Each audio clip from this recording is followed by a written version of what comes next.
Okay, Bertie in his sit. He sits, he gets his lead on. Harry's giving him a lot of hand signals here. She's not speaking because she doesn't want to raise the energy levels. She wants to keep everything nice and calm. Out into heel position. Walking in heel position. As you can see, he's keeping his attention on her as we're moving forward. We couldn't have done this a week or two ago. He would have been driving forward and pulling her off her feet. So he's walking forward, heel position. Keeping his attention completely on her.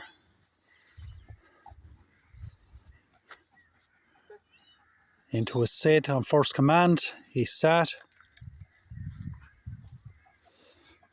Back into heel position. She's always has him under control, so he's always doing something. It's not like at any point she's ignoring him or not giving him some command. At all points she's telling him what she wants him to do. He lost his attention. Movement, sound and touch. She got back his attention. Shot straight into a down. His attention completely on her. Losing attention again. She got it back. Marking the attention. The big thing with all this, if you have the dog's attention, the dog will do what you want them to do. If you don't have the dog's attention, they will not do anything you ask them to do. So very important to keep the dog's focus on you all the way through the training session. If you can keep the dog's attention for 10 seconds, well, that's how long the training session lasts. If you can keep the dog's attention for 10 minutes, well, that's how long the training session lasts. So very important that you have the dog's focus when you ask him to do anything. The sequence is always attention, command. It's your command. The dog performs an action and then you mark that behaviour. So we'll have a marker word to mark that behaviour. To mark that behaviour is to reinforce the behaviour.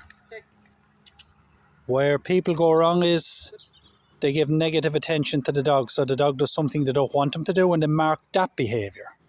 That's negative training. What we're doing here is positive training. So we're telling the dog what we want them to do as opposed to what we don't want them to do. We're marking the behaviours that we want the dog to do as opposed to reacting to the behaviours that we don't want the dog to do. Out. He loves an old stick. Out. But we're going to try and replace that with treats. Good. Right, she has his attention back. After a while we're going to start introducing toys to get him more focused on toys because he has great toy drive. As you can see with the stick, he's enjoying chewing on the stick. So what we want to do is we want to use that to our advantage instead of our disadvantage. We don't want to be putting him in a situation where we're saying no to him or stop. We want to be putting him into a position where we're saying yes to him and do. It's always the positive. We're telling the dog what we want them to do, never what we don't want them to do. We're getting it focused on us. We're not getting it focused on the stick or the ground or the grass. There's no sniffing. As you can see, the lead is loose all the way through this. The lead is never tight. All the way through this session, the lead has not tightened. If the lead is tight, the moment it releases, your dog will pull away from you. She's not holding the lead at the moment at all. So the lead is completely loose. The dog can be handled eventually without being on the lead.